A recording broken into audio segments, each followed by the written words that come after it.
Imagine spending your entire life savings on a dream home, only to move into a freezing concrete shell with no running water, no electricity, and no fire safety. This is the daily reality for Rebecca Wei in the city of Luoyang. She is just one of millions of ordinary citizens trapped in the debris of the largest corporate collapse in human history. How did a single company manage to lose over $300 billion, leaving behind more than 1,300 unfinished housing projects across 280 cities? The answer lies in a mountain of empty promises built by a former steelworker who became the richest man in Asia. In this video, we will expose the inner workings of Evergrande, a real estate giant that operated like a colossal, debt-fueled shell game.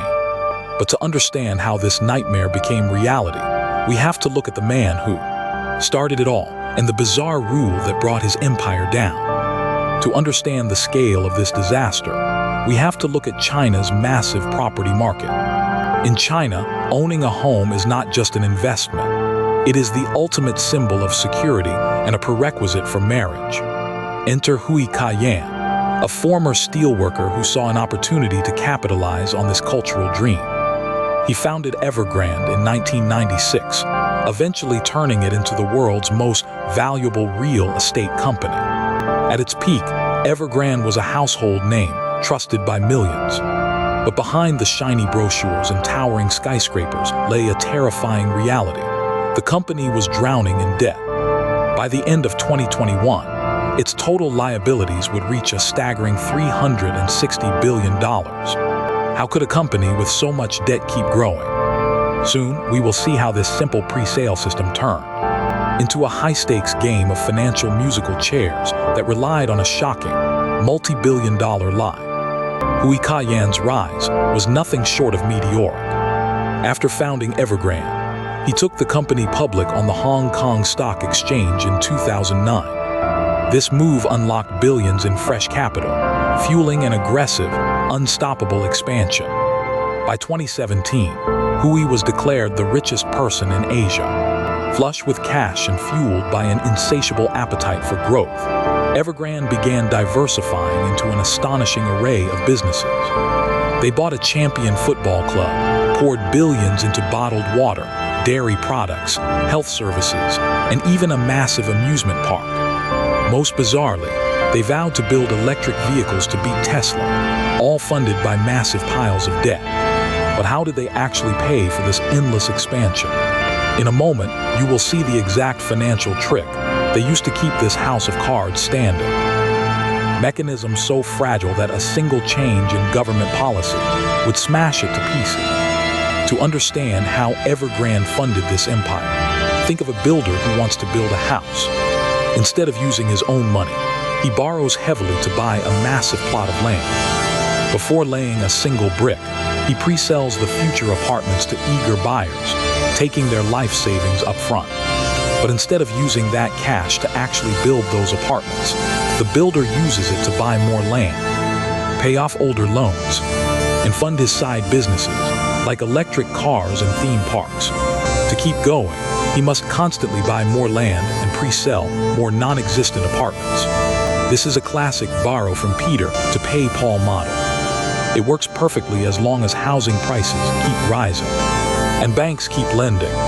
But in August 2020, the Chinese government decided to stop them. Madness.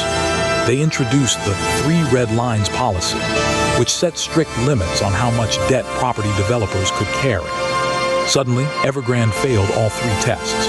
Their access to new credit was instantly cut off. With their credit lines frozen, the company resorted to an unbelievably desperate measure involving its own employees, a dark secret that was about to trigger chaotic street protests. With no cash coming in from banks, Evergrande turned on its own people. In a desperate bid to raise short-term funds, the company pressured its own employees to extend personal loans to the company. To avoid losing their hard-earned bonuses, workers felt forced to borrow from friends and family to lend money to their employer. But it wasn't enough. By August 2021, Evergrande privately warned the Guangdong government that it was facing a severe cash crunch. Soon after, construction ground to a halt at hundreds of projects. In September 2021, the company missed critical interest payments on its offshore bonds. The secret was out. Angry employees and retail investors who had lost their savings in Evergrande's wealth management products swarmed the company's offices nationwide, demanding their money back. By December 2021, Fitch Ratings officially declared Evergrande in restricted default. Trading in Evergrande shares was suspended in March 2022. But the worst was yet to come, because behind the scenes, investigators were about to uncover a financial fraud of such staggering scale. It would make some of history's biggest scams look like pocket change. For years, Evergrande's financial health looked stellar on paper. Thanks to the stamp of approval from its longtime auditor, PricewaterhouseCoopers, or PwC, which audited the company for 14 years. But in March 2024, Chinese regulators dropped a bombshell. They revealed that Evergrande's flagship unit had allegedly inflated its revenues by an astronomical 78 to 80%. $1 billion across just 2 years, 2019 and 2020. It was one of the largest financial frauds in global history. The company had lied about its income to trick investors and banks into lending even more money. Today, PwC is facing intense scrutiny and a massive lawsuit for signing off on these fraudulent accounts, with reports emerging that some partners even contemplated divorce to shield their personal wealth from the impending fallout. With the fraud exposed and the money gone, the hammer was about to fall, and the final judgment would leave millions of innocent people holding the bill. The human cost of this collapse is immeasurable. In January 2024, a Hong Kong court ordered Evergrande's liquidation. By August 2025, the company was officially delisted, its market value having collapsed from $50 billion at its peak to a mere $282 million. Between 2021 and 2022, the company reported a mind-boggling net loss of $81 billion. But the true victims are not the corporate executives. The victims are people like Rebecca Way, still living in an unfinished concrete shell, and millions of other families who paid for homes that will never be completed. Thousands of suppliers and contractors were left unpaid, driving many to bankruptcy. Employees lost their jobs, and many lost their own personal savings that they were pressured to lend. Local governments lost vital land sale revenues, dragging down the entire Chinese economy. As the dust settles on the ruins of this $300 billion empire, it leaves us with one terrifying question about the global financial system. Evergrande's collapse is often compared to the 2008 fall of Lehman Brothers, a stark reminder of what happens when a system built on debt and deception finally meets reality.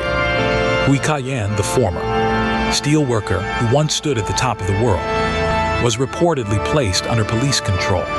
His multi-billion-dollar empire reduced to a cautionary tale of greed and broken promises. The skyscrapers may still stand, but for millions of families, they are nothing more than modern monuments to a massive financial illusion.